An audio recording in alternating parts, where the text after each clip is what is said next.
मेरे साथ जुड़े रहने के लिए चैनल को करें सब्सक्राइब, साथ में बेल को दबाकर ऑल के ऑप्शन पर क्लिक कीजिए। आज की कहानी है पूनम नाम की एक महिला की, जो कि एक नौकरानी होती है। कहानी बहुत ही मज़ेदार है, अंत तक ज़रूर सुनिएगा। पूनम बहुत ही गरीब होती है। उसके पति की मौत हो चुकी होती है। उसका एक बेटा होता है जिसका नाम अमित होता है। वह 5वीं कक्षा में पढ़ रहा होता है। पूनम अपने बेटे अमित को खूब पढ़ाना लिखाना चाहती थी। वह उसे एक बड़ा आदमी बनाना चाहती थी, लेकिन एक नौकरानी होने के कारण वह तो अमित की स्कूल की फीस भी बड़ी मुश्किल से देती थी। वह हर एक दिन लोगों के घर जाकर झाड़ू पोछा करती थी और अपने बेटे अमित का पेट पालती थी। एक दिन उसके बेटे की तबीयत थोड़ी खराब हो जाती है। उसके पास जितने पैसे होते हैं वह लेकर अमित को डॉक्टर के पास क्लिनिक दिखाने चली जाती है, जहां उसे एक व्यक्ति मिलता है। दिखने में वह व्यक्ति हट्टा कट्टा होता है। वह पूनम को देखता है। उस समय पूनम अपने बेटे को लेकर बहुत परेशान थी। वह व्यक्ति पूनम से पूछता है, क्या हुआ, आप इतनी परेशान क्यों हो? जिसके बाद पूनम उस व्यक्ति को सारी बात बताती है। वह व्यक्ति पूनम की सारी बात सुनता है और उसे कहता है, आप चिंता मत कीजिए, सब कुछ ठीक हो जाएगा। मेरा नाम रमेश है। मेरे पास आपके लिए एक बहुत अच्छी ऑफर है। पूनम उससे पूछती है, क्या ऑफर है? जिसके बाद रमेश कहता है कि मेरी पत्नी की हाल ही में डिलीवरी हुई है, उसको एक बेटा हुआ है। मुझे घर का काम संभालने के लिए नौकरानी की ज़रूरत है। क्या तुम मेरे घर का काम संभाल लोगी? मैं तुम्हें तुम्हारी फीस से 2 गुना ज़्यादा पैसे दूंगा। पूनम को अपने बेटे की दवाइयाँ लेने के लिए पैसे की बहुत ज़रूरत थी, इसलिए वह रमेश को हाँ कर देती है। रमेश पूनम को अपने घर ले जाता है। रमेश का घर बहुत बड़ा होता है। रमेश पूनम को अपनी पत्नी से मिलवाता है, जिसका नाम उर्मिला होता है। इसके बाद रमेश पूनम से कहता है कि आओ मैं तुम्हें किचन और बाथरूम दिखा देता हूँ। रमेश पूनम से बहुत ही प्यार से बात कर रहा था। पूनम सोचती है कि उसका मालिक उसके और उसके बेटे का इतना क्यों कर रहा है, आखिर वह उनका लगता क्या है। रमेश की पत्नी ज़्यादातर अपने कमरे में अपने बच्चे के साथ ही होती थी और रमेश कमरे के बाहर बैठा होता था। पूनम अपने बेटे को स्कूल भेजने के बाद घर का काम करने लग जाती थी, जैसे कि खाना बनाना, झाड़ू पोछा करना वगैरह वगैरह। पूनम अपने मालिक रमेश के सामने ही घर का सारा काम करती थी। जब रमेश को भूख लगती तो वह पूनम से खाना लाने के लिए कह देता, जिसके बाद पूनम सारा काम छोड़कर अपने मालिक के लिए खाना बनाने लग जाती। ऐसे ही कुछ दिनों तक पूनम को अपने मालिक रमेश का व्यवहार अच्छा लगता है, लेकिन पूनम एक बात नोटिस करती है कि उसके मालिक रमेश उसका कुछ ज़्यादा ही ध्यान रख रहे हैं।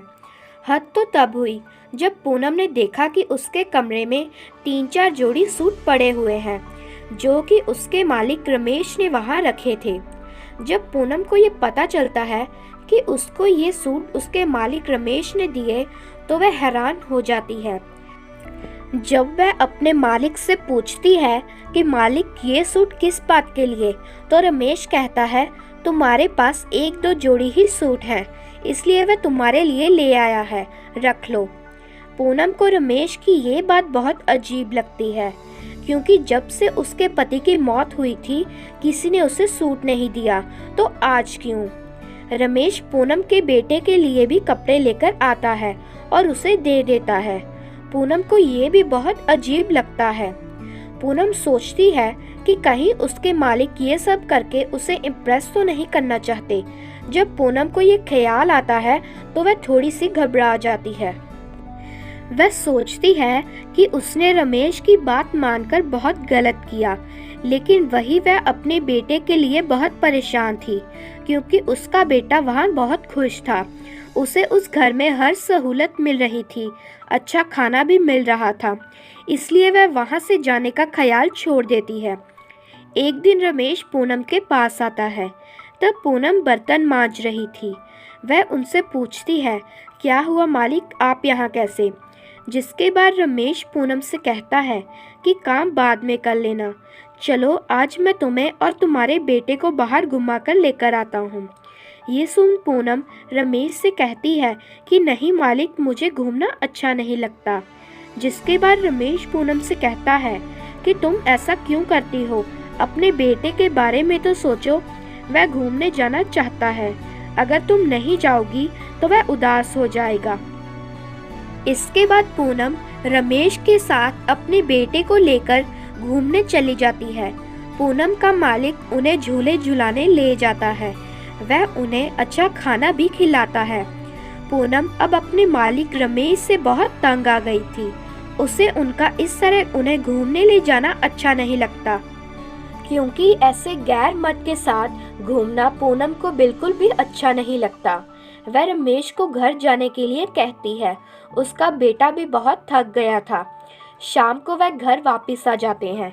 जिसके बाद पूनम किचन में जाकर रोने लग जाती है। वह सोचती है कि वह गलत जगह फंस गई है, उसका मालिक उसके साथ ऐसा क्यों कर रहा है। तभी वहाँ रमेश की पत्नी उर्मिला आ जाती है। वह पूनम को रोता हुआ देख उससे पूछती है, क्या हुआ पूनम, तुम रो क्यों रही हो? पूनम अपनी मालकिन को देख जल्दी से अपने आंसू पोंछ लेती है और बर्तन मांजने लग जाती है। उर्मिला फिर पूनम से पूछती है, क्या हुआ, तुम अभी रो क्यों रही थी? पूनम अपनी मालकिन को कुछ नहीं बताना चाहती थी, क्योंकि वह नहीं चाहती थी कि उसके मालिक उसे काम से निकाल दें।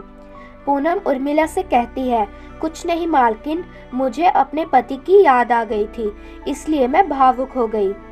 इसके बाद उर्मिला पूनम से कहती है, नहीं पूनम, तुम झूठ बोल रही हो, मुझे पता है तुम क्यों रो रही हो।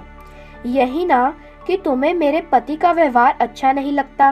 पूनम ये सुन चौंक जाती है। वह अपनी मालकिन से कहती है, हाँ मालकिन, लेकिन आपको ये बात कैसे पता? इसके बाद उर्मिला पूनम को अपने कमरे में ले जाती है और उसे सारी बात बताती है। उर्मिला पूनम के कंधे पर हाथ रखकर कहती है कि बहन, मेरे पति तुम्हारे पति के सच्चे दोस्त थे, इसलिए जब तुम्हारे पति की मौत हुई तो मेरे पति ने तुम्हें और तुम्हारे बेटे को बहुत ढूंढा। जब तुम मिली तो वह तुम्हारी हालत को देखकर बहुत दुखी हुए। उन्होंने इरादा किया कि वह तुम्हें अपने घर में ही रखेंगे। पूनम उर्मिला से कहती है, लेकिन उन्होंने मुझे इसके बारे में क्यों नहीं बताया? उर्मिला कहती है कि वे नहीं चाहते थे कि तुम्हें ये लगे कि हम तुम पर एहसान कर रहे हैं, इसलिए वे तुम्हें काम वाली के तौर पर इस घर में ले आए। वह तुम्हें अपनी बहन की तरह मानते हैं, इसलिए वे तुम्हें नए से नए सूट लाकर देते हैं और तुम्हें घूमने ले जाया करते थे। उर्मिला की बातें सुन पूनम की आंखों में आंसू आ जाते हैं। वह रोने लग जाती है। वह उर्मिला से कहती है, मुझे माफ़ कर दीजिए, मैंने उन्हें इतना गलत समझा। उर्मिला पूनम को चुप कराते हुए कहती है, कोई बात नहीं, ऐसे हो जाता है। इसके बाद जब रमेश घर आता है तो वह देखता है कि पूनम ने वह सूट पहना है जो कि उसने उसे दिया था। उर्मिला रमेश से कहती है कि उसने पूनम को सब बता दिया है। इसके बाद पूनम रमेश से कहती है, आपने एक अच्छे दोस्त होने का फर्ज निभाया है। आपने मेरे और मेरे बेटे के लिए जो कुछ भी किया वह उसका कर्ज कभी नहीं उतार सकती। इसके बाद रमेश पूनम से कहता है, आप ऐसा मत कहिए, आज से आप अपने बेटे के साथ इसी घर में हमारे साथ रहेंगे, वो भी काम वाली नहीं, एक परिवार का सदस्य बनकर। इसके बाद पूनम अपने बेटे के साथ उर्मिला और रमेश के साथ खुशी खुशी रहती है।